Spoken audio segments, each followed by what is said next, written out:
Okay, so I'm going to take you on a little journey here. Doncaster Council. As a lot of councils, I had a look into a bit more detail about my local town council, and they were a little bit disgruntled about the amount of issues that didn't get any progress that affected people within the communities and surrounding areas.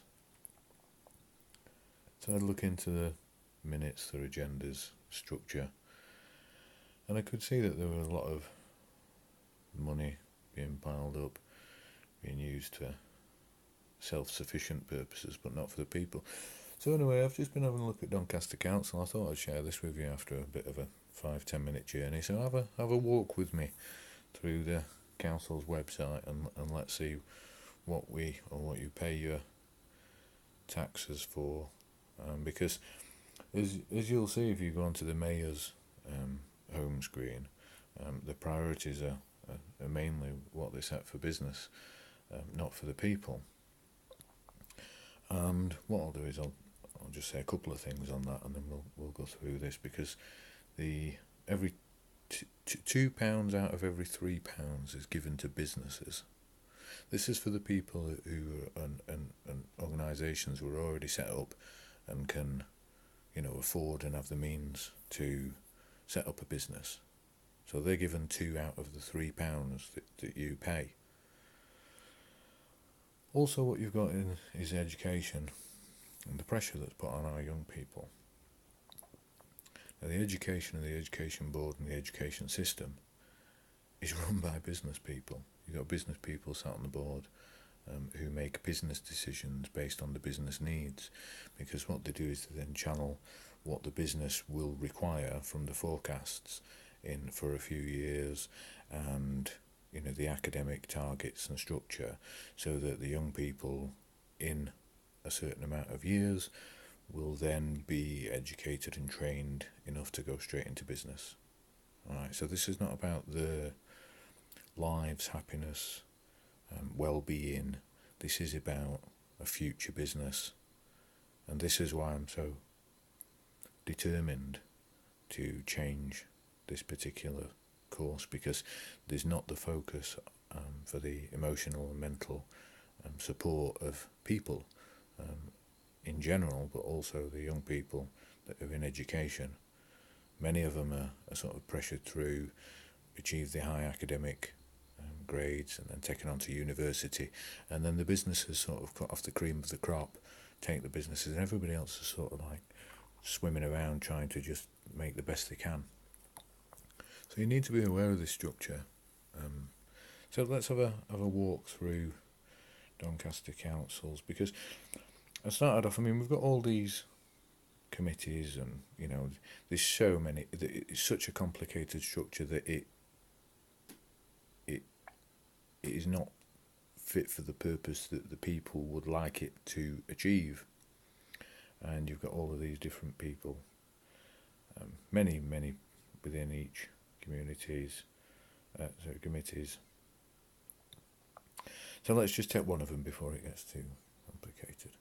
So we'll take the audit committee. Now the audit committee has got a meeting this Thursday, actually, which I'm going to attend. So I'll see if I put this video up before or after then, actually, and see what the results of that are. So here we are, we've got the agendas, we've got the minutes. Now, who sits and reads these, really? Because everybody's so busy with the pressures of getting on with their own life. But I'm in a position where I can at the minute, so let's have a look. We'll have a look at this Thursday's meeting, which is... let's have a look. So we've got the sort of agenda here, and I'm going to have a look at the minutes from the last meeting in January 2019.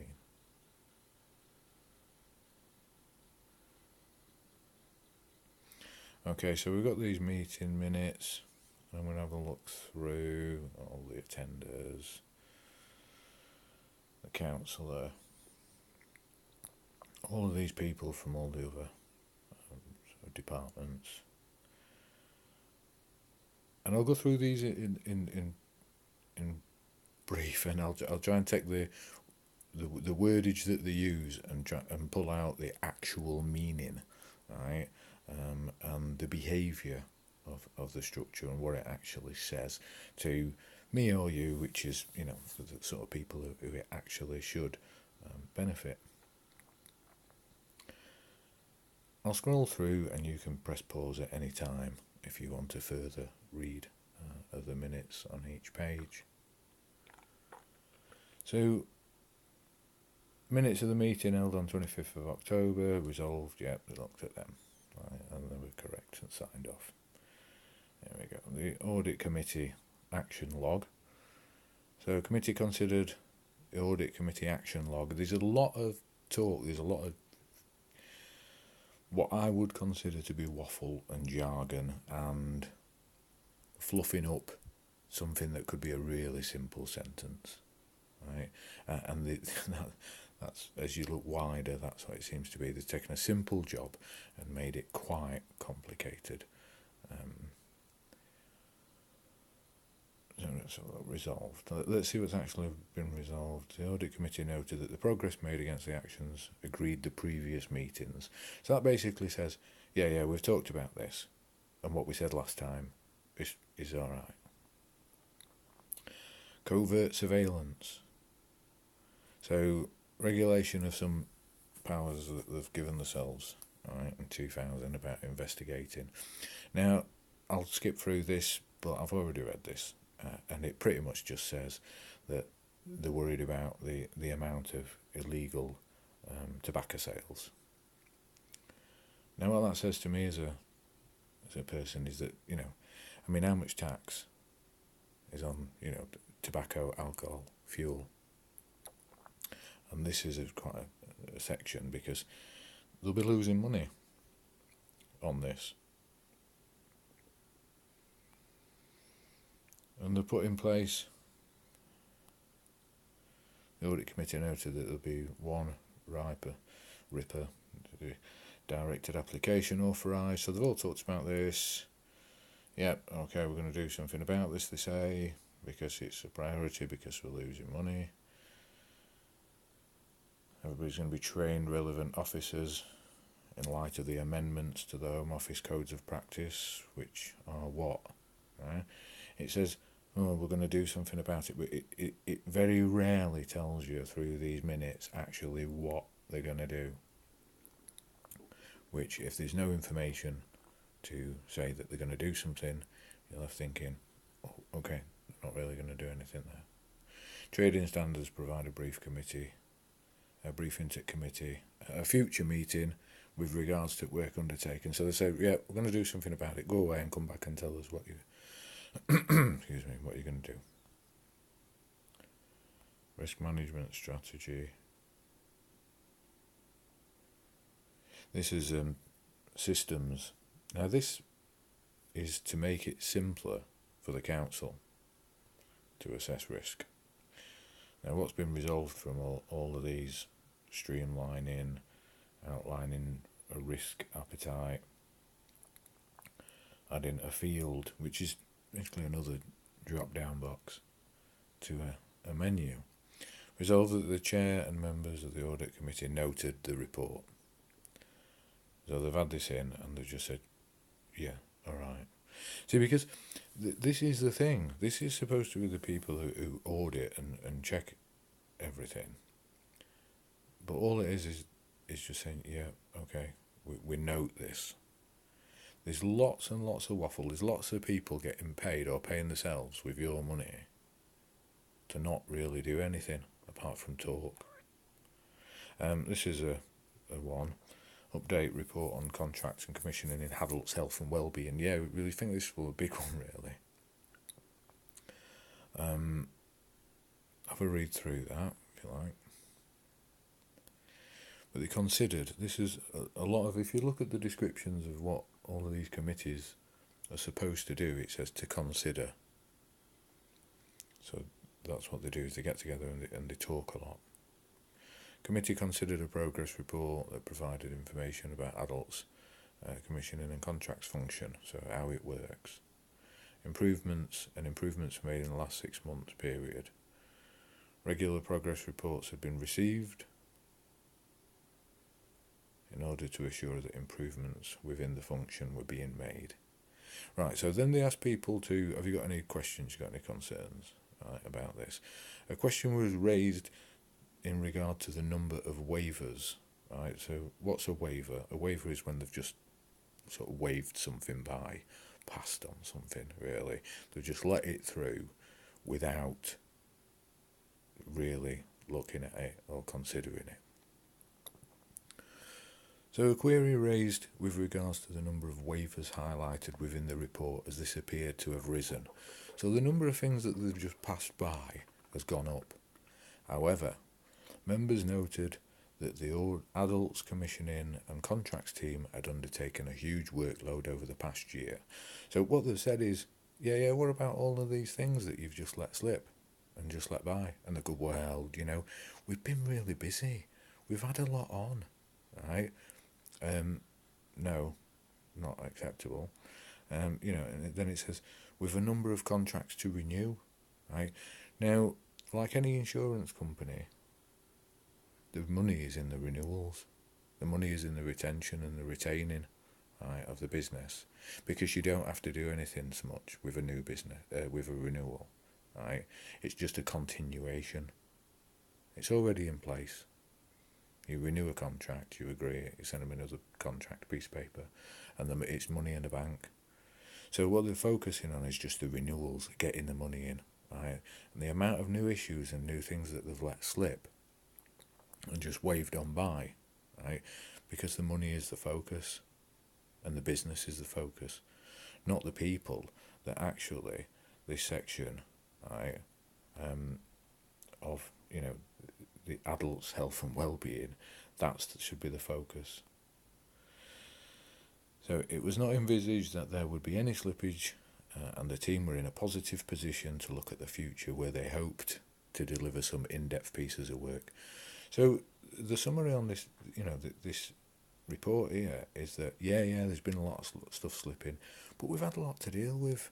Right, we've got the money in from the renewals, and the team's in a good position. Well, what about the other adults' well-being? Who need support? And in the future, we're hoping to deliver some really in-depth pieces of work. Do you know what? Even the kids at school won't get away with telling the teacher that. Following this, it says, an additional comment were made in relation to breaches. That means that, things that have actually been broken, as there was no mention of any of this within the report. So somebody somewhere's, seen that there's been breaches made. The people who've brought this report have left it out. Then members noted, there'd been a small glitch at the end of 2018. But as a new contract had been agreed and was due to start a month later, this was handled as a waiver instead. That's not on, right? What do they think they're playing at? So there's been breaches, and they've said, well, what's the point really? There's a new contract coming in, right? And let's just let it pass. That's the attitude that I'm seeing through so many of these agendas, minutes, council meetings, and you can never read through that. But that's not on. It's handled as a waiver. Officers reported that the way that the team interacted on a social care basis was now very different. So they've said to them, it was important, that they didn't become complacent, but it's all right, don't you worry about it. So the behaviour of the structure, to me, as somebody who analyses in-depth behaviour, right, is that the people who are perceived at the lower end of the hierarchy, right, are doing loads of work, running about like really busy people trying to make a difference. You've got the people who are perceivably at the sort of top of this particular section of the hierarchy, who are so far away from the actual problem that they don't really know what's happening. And then you've got some of the senior middle managers and leaders who are just going, it's all right, you at top, we'll sort it out. Delegating everything to them at the bottom, and then these are just sitting there going, we'll do what we can, right, to get paid. It really is quite shocking the more you read it.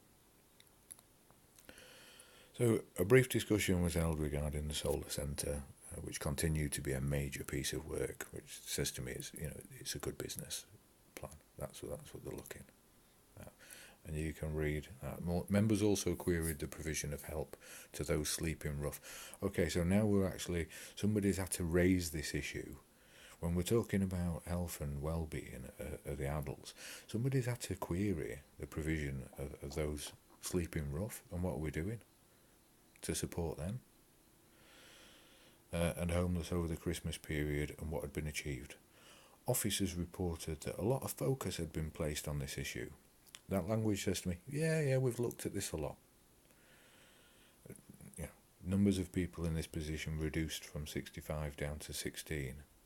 How? Are those figures accurate? There was investment being put into a programme which would focus. Again, focus. What do you do when you focus? You look at something, right?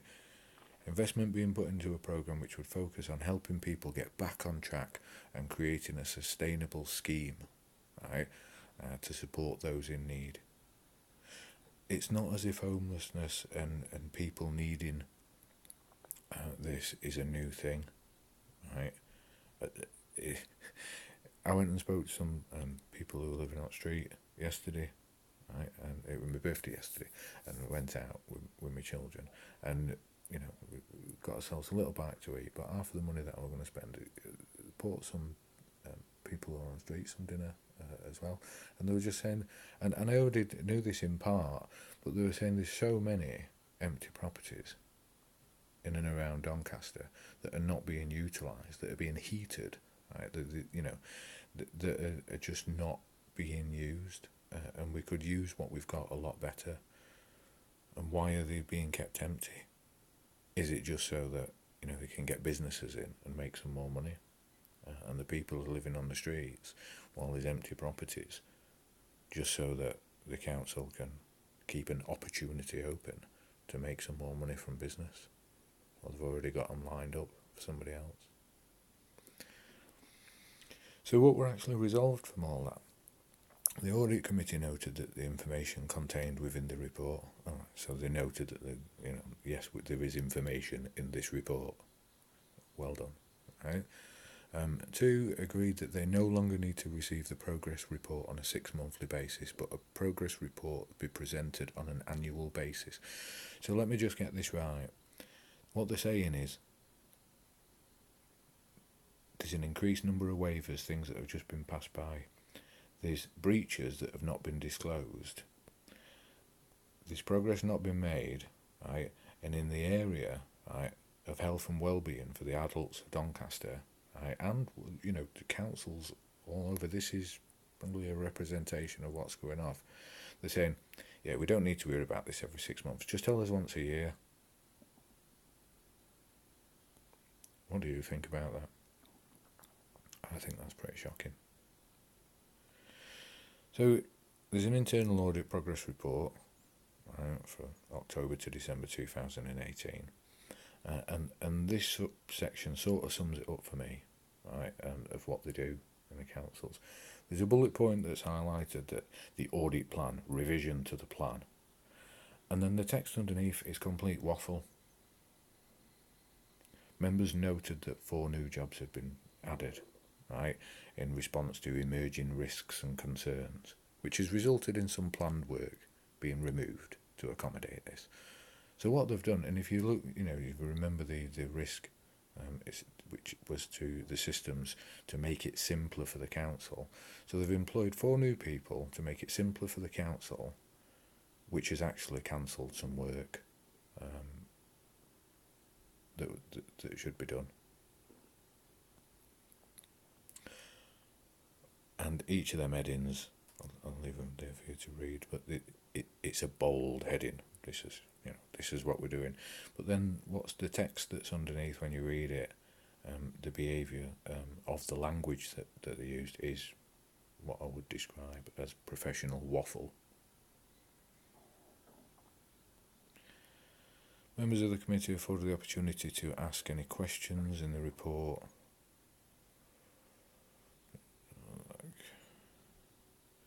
in regard to a query regarding the 10 major recommendations outstanding. So what they said is, you got any questions? Yeah, actually, these 10 major recommendations outstanding. So this is 10 things that they've said, you should do this if you want improvements, and there's 10 of them still outstanding. Officers informed the committee that these were being monitored regularly, and further measures of control had been put into place, which would impact on all outstanding recommendations. Now that's the sort of thing you say to a little kid, don't worry about it, don't you worry about it, we'll sort it out, right? So the kid's saying, what about these 10 major things? Officers have said, we're looking at them, right? We'll sort all them out, don't worry, there's things happening that will sort all them out, right? And this is like I mentioned earlier, the senior, middle manager leaders, right? Despite the lower level of work completed in relation to the audit plan than anticipated, so they've done less work than they thought they would, the head of internal audit said he would still be able to give his annual opinion on the basis of work done. So that's somebody in a position where they're supposed to be auditing.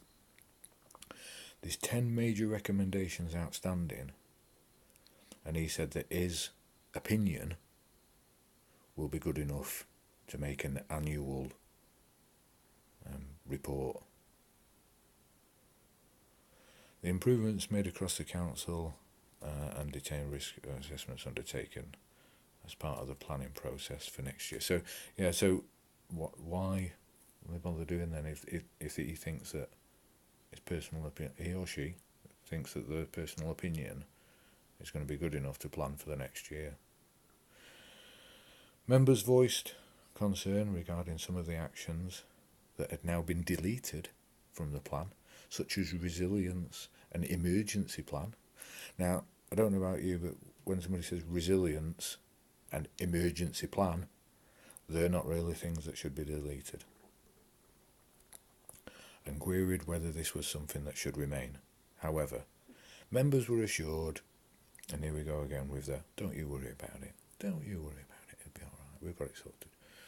However, members were assured that this was the right decision at the current time, but would be reviewed as part of the planning process, and if necessary, would be audited in the future.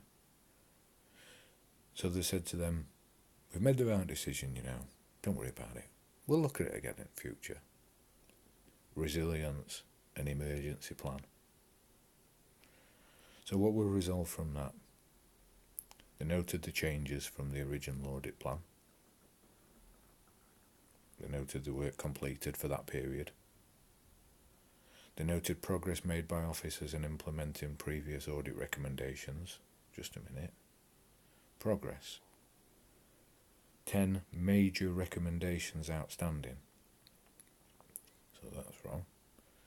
The committee noted information relating to internal auditors' performance. Right, so they noted that it was so bad. So it goes on.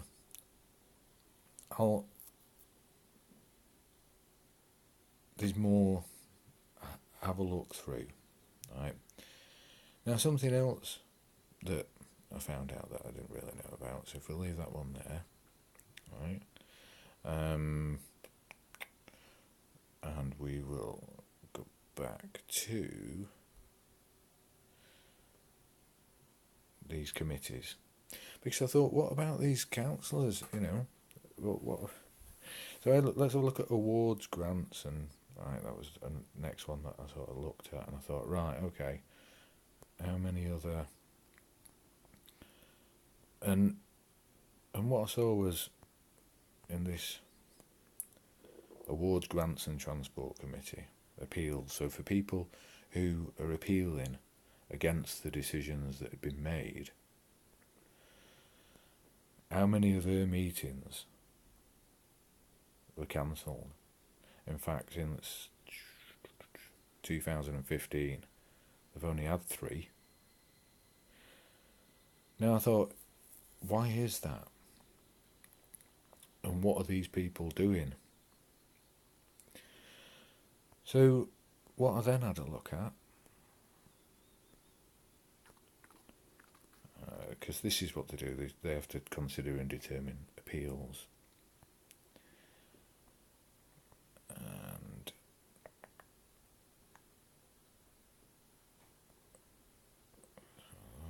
more information about this. So I had a look at who's actually on that committee. So you've got 1, 2, 3, 4, 5, 6, 7 people on that committee. Now, as a counsellor, and I've googled this, I did a bit of research. You get paid a salary, but also you get paid for each committee that you're on, for each section that you're responsible for. Now this is the same in like heads of departments when I've worked in schools, and they've been responsible for a particular area, they get a bit of extra money.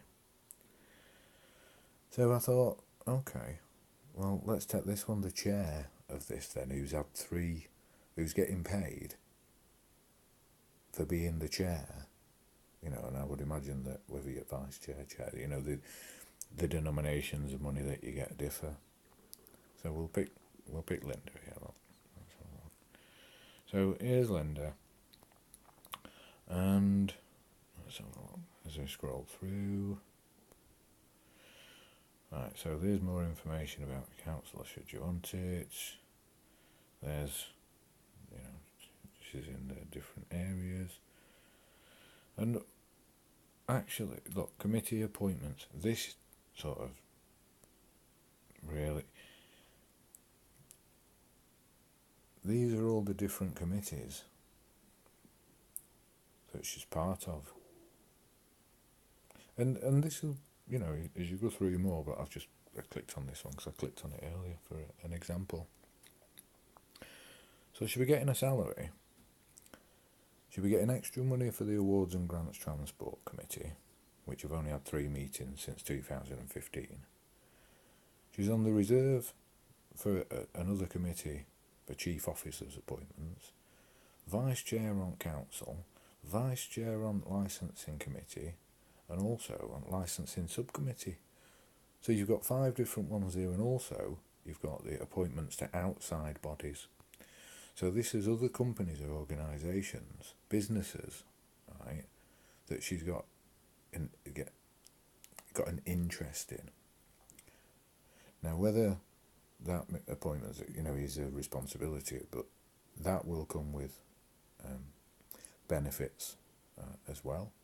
So education and Doncaster Airport as well. The amount of self-funding that they do, and you're the ones who are paying for it with all your council tax and the taxes and everything else, and also all of the bids and funding that they get from central government as well for each project. It is a structure of government that just takes from you, and it needs to change. So I'm hoping that this will open your eyes somewhat, because it is, in my eyes, having lived in Doncaster for all my life, and having looked at my own village town council in a bit more detail, and then how the Doncaster Council works, which will be representative of the different councils across the country, then all being funded through the central structure as well, is all it's doing is taking from you. Now, I don't think people would be, people would contribute. I think people would contribute to a system that really made a difference and really looked after the people, and really made sure that anybody who needed shelter had shelter. Anybody who needed to be kept warm were kept warm. and fed, and then they can look for opportunities. This is why people get into drugs and crime, right? Is because they feel disconnected from the communities and the place we live in. It's the drugs is more of an escape than something that is. It's what you find when you run away from something, rather than people run. I don't think anybody runs to drugs, right? Maybe people experiment, but I think those sorts of things you find when you run away from something, and when you haven't got the basics, the next stages are really difficult to find, and we're not looking after people in those base stages that they really, really need. Because what you've got is the people of the middle management and above who are taking, and then you get the people who they put in the sort of top representation sort of positions, who are not really in the power positions. They're just there so that when it all goes wrong, they can take the blame for it, and then they can put somebody else in the position. You've got to understand the structure and the behaviour of power and control. And I do. And I see this, and I wanted to share it with you, because when we share, we can be aware, and when we're aware, we can make better decisions. And it's okay to say no. This is unacceptable. We do not accept the position that we're currently at, because then they have to change it. And if they don't change it, then we'll change it. But we'll change it properly. Right? I'm not talking about just, making things even worse by,